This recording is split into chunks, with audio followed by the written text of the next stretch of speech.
Hi, everyone. Welcome to Unchained, your no-hype resource for all things crypto. I'm your host, Laura Shin, author of The Cryptopians.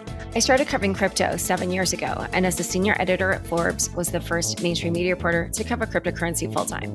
This is the March 3rd, 2023 episode of Unchained.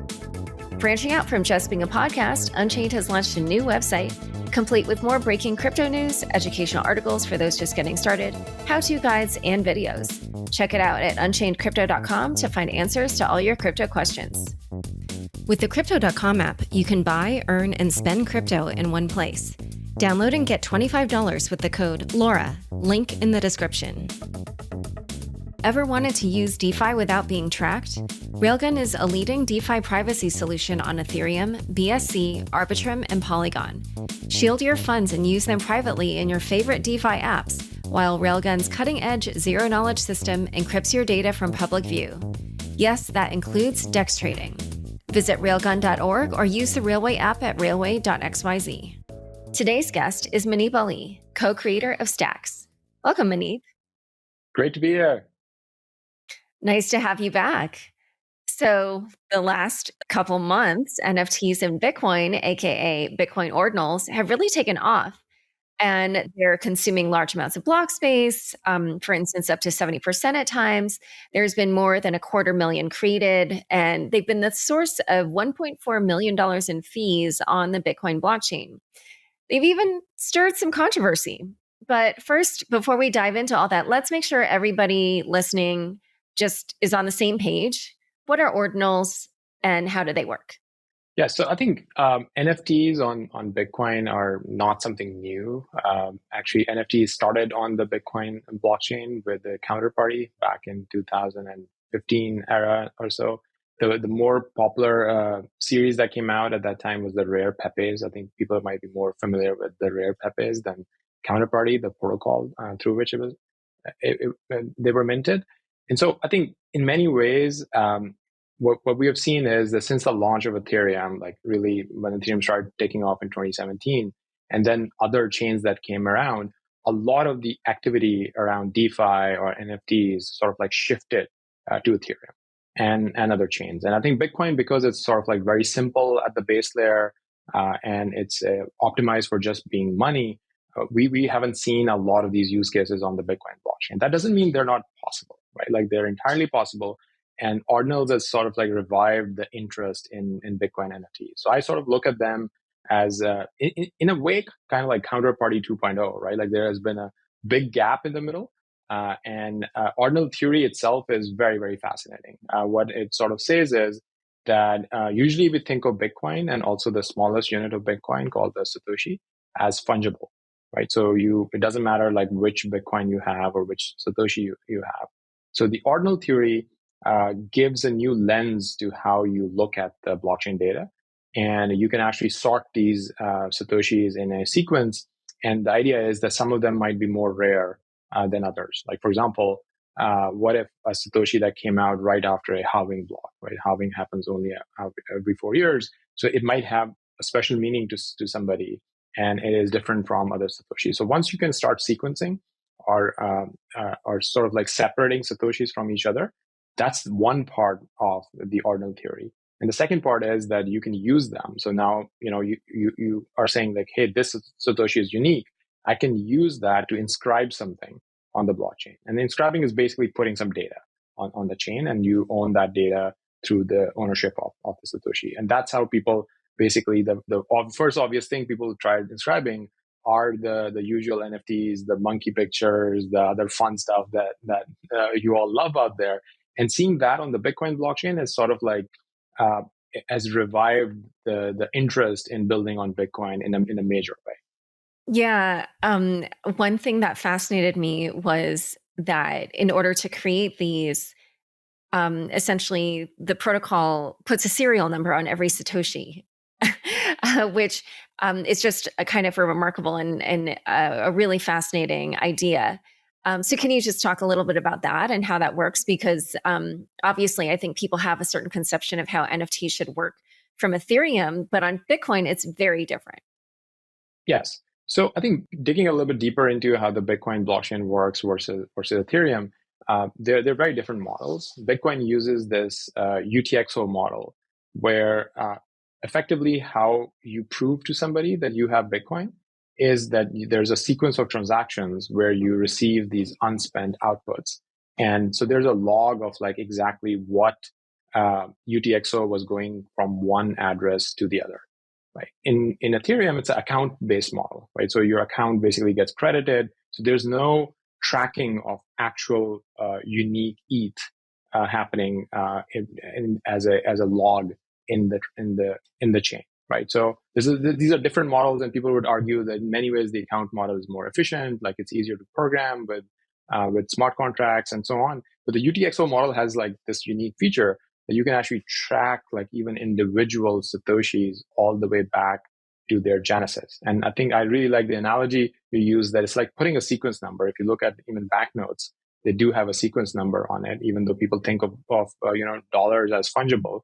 I don't care about a particular $5 bill, but there might be certain bills that have some meaning to you. Maybe the first ever $20 bill you got at your internship, and you still have it saved or framed in your house. I think a similar thing is happening with ordinal theory, that it's giving these sequence numbers, the serial numbers to Satoshis, and you can come up with your own serial numbers if you want, right? Like this ordinal theory is like one view or one lens on it, but because I think it's like social consensus. If enough people start following this particular version of looking at the serial numbers, then that becomes the dominant format. And right now, like given the interest level and amount of like builders kind of like coming in and building all sorts of services and wallet support for ordinals, it seems like, this is the one that might actually take off. Yeah. And just for listeners who don't know, UTXO, it's unspent transaction output.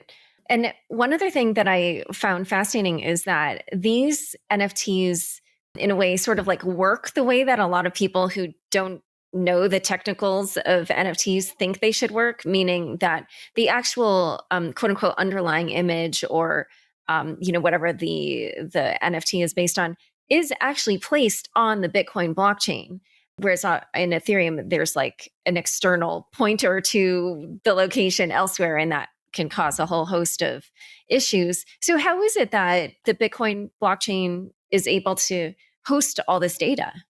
Yes, and I think that's actually a big difference and a huge selling point for a lot of artists, right? Like imagine that you're Beeple and you're creating something really unique, and on Bitcoin you can literally store the image on the Bitcoin blockchain, and now it's almost like indestructible, right? Like you know that as long as Bitcoin is around, this thing is going to be around, and I think that's very powerful. Like that thing instantly clicks with a lot of people, that Bitcoin's block space is precious, it's very durable. As soon as you put something out there, it's probably the most indestructible media on the planet in a way, right? And I think that is attracting a lot of people to this. And this is a big difference in terms of like technically how this works.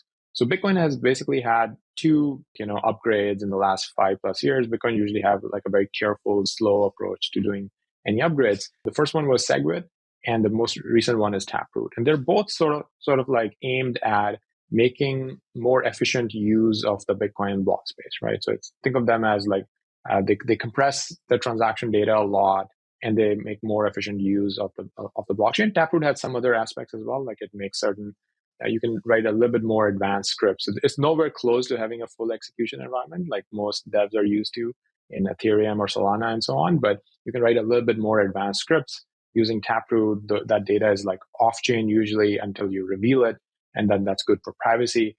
And ordinals are sort of like a byproduct of Taproot in a way that they are using the Taproot transaction format and addresses to basically put more data on chain, right? So it's a very clever use of Taproot. And the interesting thing is that Taproot went live like last year, and frankly, nobody was using it. If you look at Taproot adoption, it was like less than 1% on the network.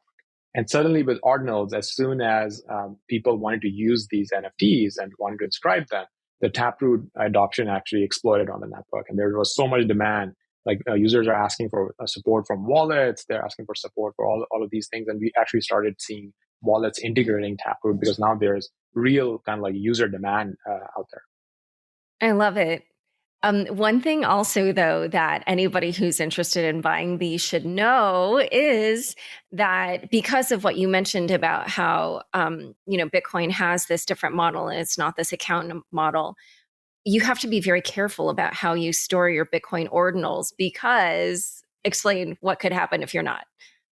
Yes. So the way to think about this is Satoshi is the smallest unit of a Bitcoin, but it's actually very, very small, right? Like there are 100 million Satoshis in a Bitcoin. And usually what wallets do is that when you're forming a transaction, they would just combine Satoshis from various UTXOs. And some of them might be used to pay miner fees. Some of them might go to a change address or so on. Like wallets don't really care which Satoshi you're using.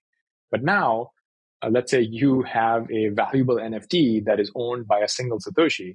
You want to be careful that that one is not the one that the wallet just sends as mining fee for a transaction, right? So these wallets are not really designed with this use case in mind, but there are already new wallets. So two examples: one is Xverse, and the other is the Hero wallet. They're web wallets. Xverse has a mobile app as well. And they are actually explicitly designed for ordinals, and they make sure that you are not going to spend that precious Satoshi that had the NFT on it. And they treat it like you would expect it to be treated. Great. So, in a moment, we're going to talk about some of the reaction to all this activity on Bitcoin. But first, a quick word from the sponsors who make this show possible. Ever wanted to use DeFi without being tracked? Railgun is the leading DeFi privacy solution on Ethereum. It's available on BSC, Arbitrum, and Polygon 2. Shield your funds and use them privately in your favorite DeFi apps, while Railgun's cutting-edge, zero-knowledge system encrypts your data from public view, all without leaving your preferred chain. Yes, that includes DEX trading. Coming soon are integrations with leading yield, lending, and perp trading platforms on multiple chains. DeFi and privacy, together at last. Visit railgun.org or use the Railway app at railway.xyz to find out more. Back to my conversation with Muneeb. So interestingly, at first, when all this activity around ordinals started happening, some Bitcoin maximalists were criticizing it, saying that, miners should censor the crap, referring to ordinals. Some people even called ordinals an attack on Bitcoin. Why do you think that some parts of the Bitcoin community saw ordinals that way? Yeah, so that is not surprising to me at all, right? Like, if basically the way I look at the Bitcoin culture is that when I started in 2013 till around 2016 or so, I think the culture was actually much more open. There were more intellectually curious people around. There were more builders around. There were experiments happening. I was building protocols directly on Bitcoin L1 back in the day. And that's where Counterparty started. NFTs started on Bitcoin. Even early ICOs happened using colored coins. This is all like pre-Ethereum stuff. And I think 2017 is a very remarkable year in the history of our industry. A couple of things happened. One was the civil war internally with Bitcoin, the block size wars. And over there, the argument was that, hey, block size is very, very precious. Only use it for money. Keep the block size small because it's good for decentralization, which I actually agree with, right? Like you should keep the block size small. And a lot of the builders sort of like went to Ethereum, not only because it was easier to program there, it had a full execution environment, a full programming language, but also the culture. Like it embraces experimentation, it sort of like encourages it and so on. So for the last 4 or 5 years, the shift in Bitcoin community has been that a lot of actually non-technical people, very few of them are technical. They're mostly like, Twitter influencers or podcasters who don't really understand technology that well, don't really even use Bitcoin. Their voices became more magnified in the Bitcoin community. And they're usually sort of like naysayers, right? Like they're saying all of these use cases don't make any sense. Money is the only use case. So by default, I think their reaction to anything new is sort of like rejected. And I think Bitcoin has still, there is a smaller camp, but it's growing a lot. And that's the camp of Bitcoin builders. And they're very different. They actually use Bitcoin. They treat it as an open source project and a technology, not a religion, right? And and those folks are always kind of like, much more forward thinking, excited about any experimentation and use and so on. So I think one really interesting thing that's happening is that the sort of like the maximalist religious camp obviously came out and was opposed to this use. But if you look at the arguments, they sort of like don't make sense, because over here, ordinals are resulting in higher fee markets, which is good for Bitcoin mining. It's actually really good for long-term security of Bitcoin. One of the biggest criticisms is, in the next 10 to 15 years, when the Coinbase rewards the newly minted Bitcoin, it goes down a lot. What's going to happen to the Bitcoin security? And this is the first real data point where we have seen a sustainable sort of a use case that is actually giving more revenue to miners. And if this takes off, or there are better trading markets that start taking off, other use cases that start taking off, then you have a more clear shot at sustaining the type of fee market that, let's say, Ethereum has, which can be enough to sustain the security budget of Bitcoin. In some ways, like Ordinals are not just interesting from a technology perspective, but even from Bitcoin culture perspective, the spotlight has actually shifted to the builders community. Like their Twitter spaces are getting a larger audience, right? Like they're having more of a say in the Bitcoin community, and I think that's a very, very healthy change generally in Bitcoin. Yeah, and I would say that this is also almost like the next development after over the last maybe like 8 or 9 months, there's started to be a lot of pushback against the maxis. And I've covered this on the show, I think twice, once with Eric Wall and Udi Wertheimer, once with Udi and Lynn Alden. And then also there was a discussion about Bitcoin security between Eric Wall and Justin Bonds. So people should check those out, because it's definitely been a developing story for quite a while. And I feel like for a while, the maxis were very dominant and people were unwilling to speak out against them. And then after a while, suddenly growing numbers of people were willing to speak out against them. And now suddenly, again, we're seeing, like you said, more creativity and sort of more, kind of tech oriented people coming back to Bitcoin. Yeah, I think there two quick things about that, right? So one, I completely agree that I think there's more people are speaking out, and there's strength in numbers, right? So as soon as there is an alternate community that has a voice and that has more influence, more people feel comfortable. So the silent sort of like majority that was sort of like letting these people do their thing, now they have a place that they can sort of like belong to and be like, yeah, no, I'm actually agree with your views versus. So I think that alternate camp that I'm calling Bitcoin builders or Bitcoin rationalists, whatever name you want to give them, it's actually growing. And I think the second really important point is that Bitcoin is very hard to change. And whenever somebody comes, like for example, one of the Bitcoin core devs, Jeremy Rubin, who was working on some new features for Bitcoin L1, and over there, if there's strong opposition, it's actually a problem, because then it looks like there isn't enough support for this proposal to go through, right? Ordinals are different. They're using something that's already live, right? So even if people are making noise, it makes actually no difference, because this thing is already live on the chain, right? It's already part of consensus, and there's no way they can revert that change. So I think the dynamics were actually very different this time around. If this was just a proposal and a lot of maxis were making noise and trying to push back, I do think that they would have had some influence on it. But this was just a completely different thing where Taproot was already live and they just couldn't do anything. Yeah, and I should add actually that the creator is somebody named Casey Rodamore, and he even tweeted, "Make Bitcoin fun again," in all caps. So, it just goes to show, like we were saying, it's kind of drawing more of the tech type people. The price of stacks has jumped in the last couple of weeks, and obviously that's your project, and it appears to be due to this interest in ordinals. So can you explain how it is that stacks could be affected by ordinals? Yeah, so I think a quick kind of like clarification there. Stacks is a very decentralized ecosystem. So it's a Bitcoin layer. Started in 2017. I'm a co-creator of it. The mainnet went live in early 2021. But we've been extremely careful about both from how the token offering was conducted. It was the first ever SEC qualified offering, and then the flip side of that is that we have been extremely careful about decentralization. So it's a little bit like the original company that was doing the R&D was dismantled, and people went off and did kind of like their own thing. So this thing has a life of its own. Like I usually don't pay that much attention to the markets, but I have a theory about why the project might be getting more attention. And I think it's basically, if you look at a Bitcoin layer that is bringing more, smart contracts, full execution environments, it was attracting a bunch of like intellectually curious people who wanted to build around Bitcoin and experiment with things. But the Bitcoin L1 chain actually doesn't have that much usage at all, right? Blocks were empty, so it was a little bit like this was a nice to have. Like, hey, here's a Bitcoin layer. Some people think of it as an L2, although there are technical definitions that I don't want to get into right now. So it was a little bit like, okay, it's nice to have. Like, if I want to experiment with Bitcoin, I can play with a Bitcoin layer.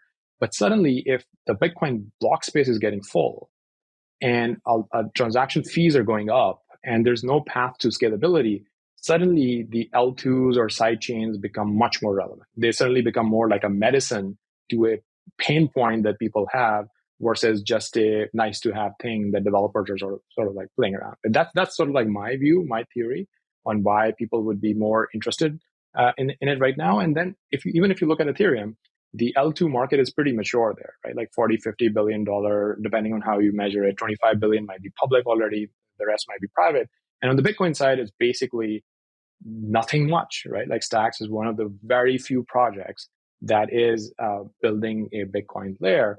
And I think people can sort of see that if Ethereum is going to scale in layers, like we all know it's going to be rollups or fraud proofs, like most of the user activity is actually going to happen in L2s. So the same can be applied to Bitcoin as well. That Bitcoin has $500 billion in capital, mostly just sitting there. So it's a little bit of more of a blue ocean, in my view, where there aren't a lot of layers. There's a lot of capital that's just sitting passively. I think Ordinals, the one thing that Ordinals have done is that they've given people a real data point that, look, there can be user interest and developer interest and investor interest directly in building on Bitcoin. And I think that data point was very, very important for people to feel confident that, okay, I want to spend my time and effort building in the Bitcoin ecosystem. And one other sign that people are definitely going to be very interested in all of this is that Yuga Labs is now going to be launching a new NFT collection on Ordinals called 12-Fold. Any reaction to kind of the biggest NFT company choosing to experiment with Ordinals? No, it's great. And I don't think they'll be the only ones, right? I think D Gods from one of the top projects from Solana, they already came to Ordinals. Yuga Labs made the announcement. I think they're maybe went live already, and I think others are coming. Right, like to me, it's a no-brainer because just given the limited space on Bitcoin and the property that whatever you publish there is indestructible. There's literally the NFTs on chain. Other chains don't have that. Other chains also don't carry that premium that the Bitcoin blockchain does. Like everybody knows that. Bitcoin has the highest chance of survival. Like they will be here 20 years from now or 30 years from now. So if you're putting your NFT right there, the thing is precious. That makes a lot of sense. And so my theory is that we might see a world where a lot of the high value or quote unquote luxury NFTs might actually end up on Bitcoin. And then the long tail might be on other chains, might be on Bitcoin layers, right? So these layers can work very seamlessly with Bitcoin. You can even do trading between these two. And we're seeing some of that already, right? So there's a marketplace called Gamma. It was operating on the Stacks layer and they very quickly integrated Ordinals. But for a user, it's a very seamless switch that, okay, right now I'm looking at a Bitcoin L1 NFT. Now I'm looking at a Bitcoin layer NFT. And I understand that, maybe at the layer, the gas fees are lower. There can be larger mints like 10,000, 20,000 mints. But on the L1, it's more limited. Maybe things are more pricey. Because the limited block space on Bitcoin. Yeah, I agree. For kind of the cool factor, I think the NFTs on Bitcoin will be very valuable. All right. Well, this has been such a fascinating discussion. There's probably like so much more we could have gone into, but we'll have to save that for another time. Muneeb, thank you so much. It was great to have you back. And thanks for coming on Unchained. Great. No, always great to talk to you. Don't forget, next up is the weekly news recap. Stick around for This Week in Crypto after this short break. Join over 50 million people using Crypto.com, one of the easiest places to buy, earn, and spend over 250 cryptocurrencies. Spend your crypto anywhere using the Crypto.com Visa card. Get up to 5% cash back instantly, plus 100% rebates for your Netflix and Spotify subscriptions, and 0 annual fees.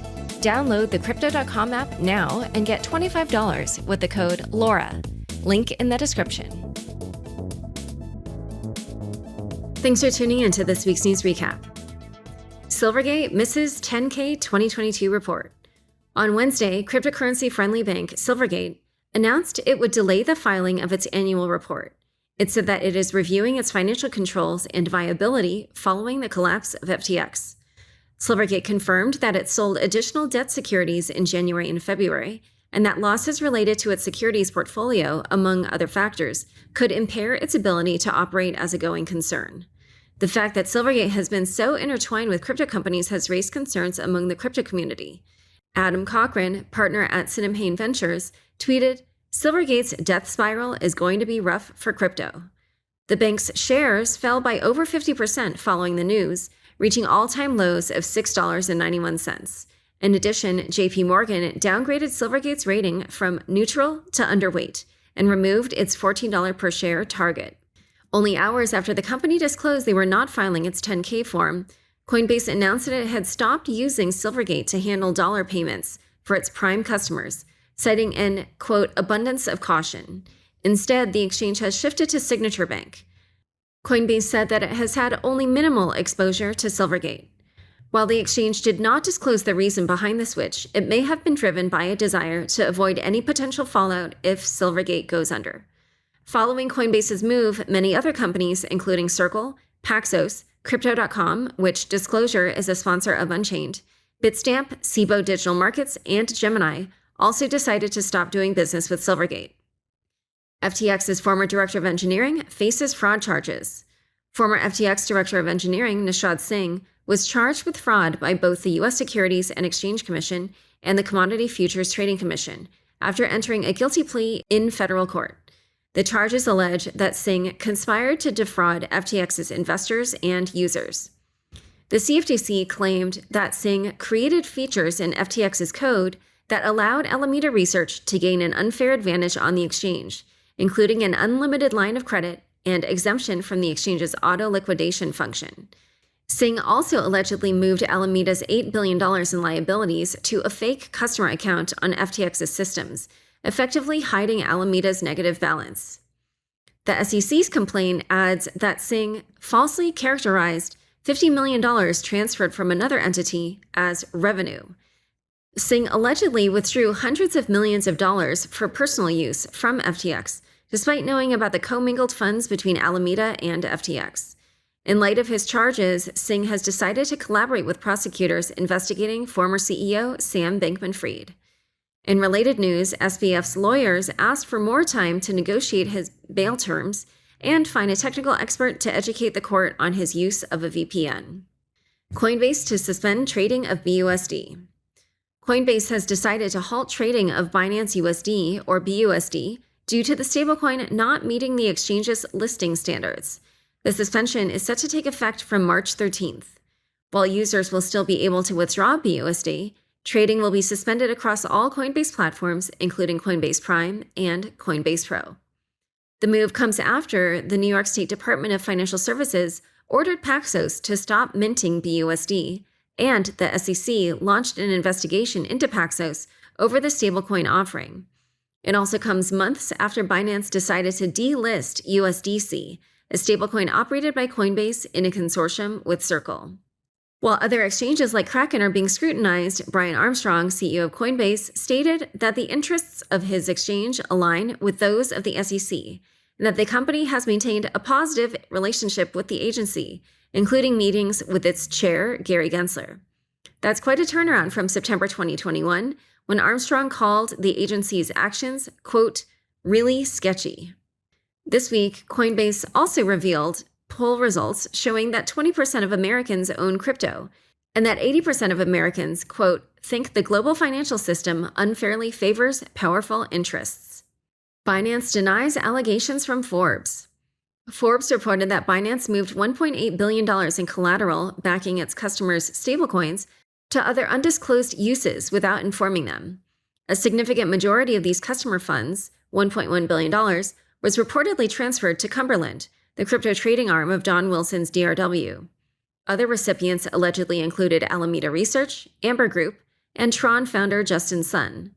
According to blockchain data, the disbursement consisted entirely of USDC. Binance denied the report, arguing that the transfers were related to internal wallet management and not a misuse of customer collateral.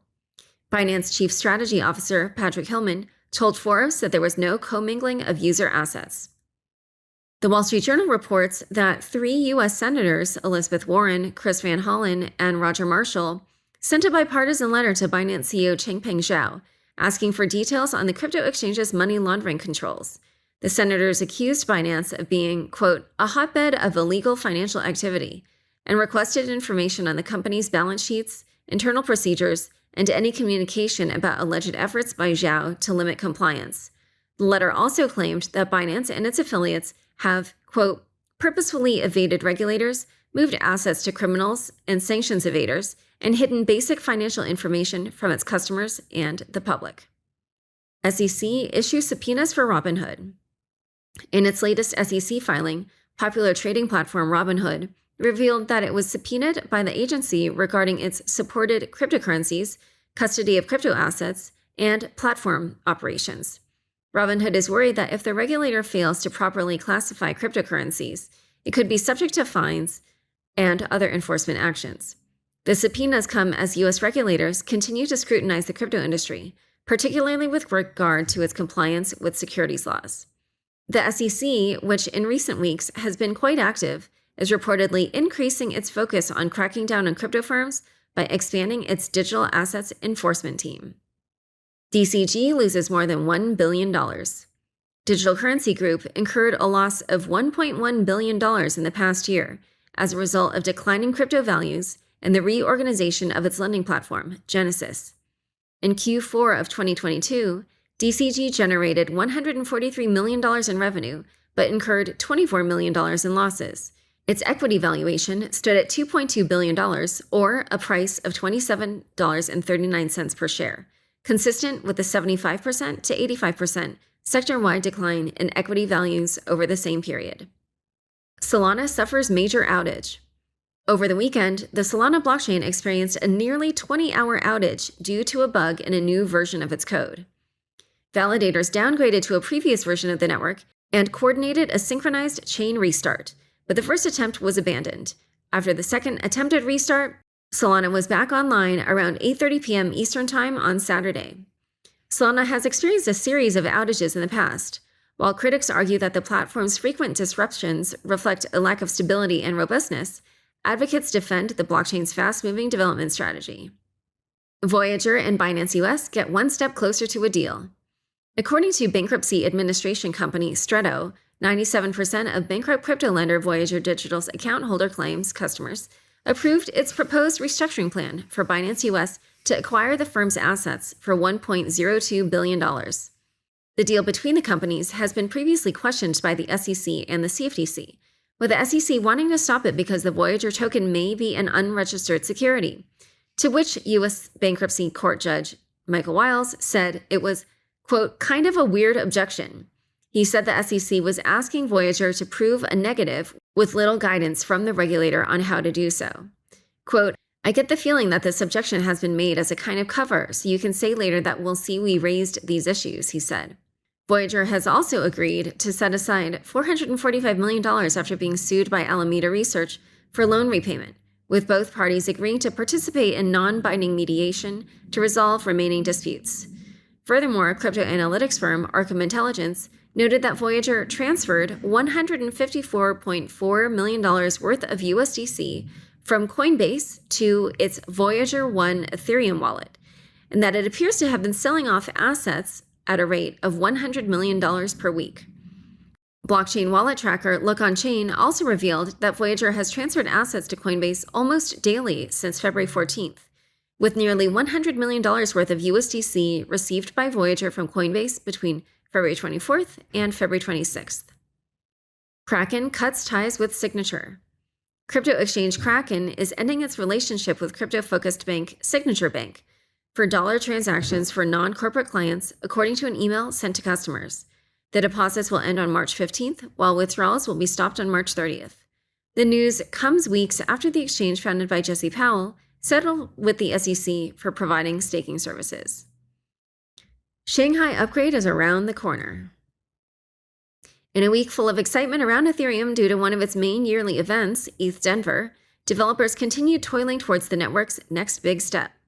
The network reached another milestone with the Shanghai Capella upgrade, which will enable full withdrawals of staked Ether, as developers upgraded the Sepolia testnet to Chapella. Developers have also set March 14th as the date to test the upgrade on the Gurley testnet, which will be the last step before going to mainnet. Moreover, the blockchain enabled easier recovery of crypto in the event of lost private keys through the activation of account abstraction, implemented through a secure smart contract called Entry Point, formerly known as ERC 4337. Time for fun bits. The FTX drama is certainly the gift that keeps on giving. This week, Ginny Hogan, Unchained social media manager, gives us her take on Nishad's cooperation with prosecutors.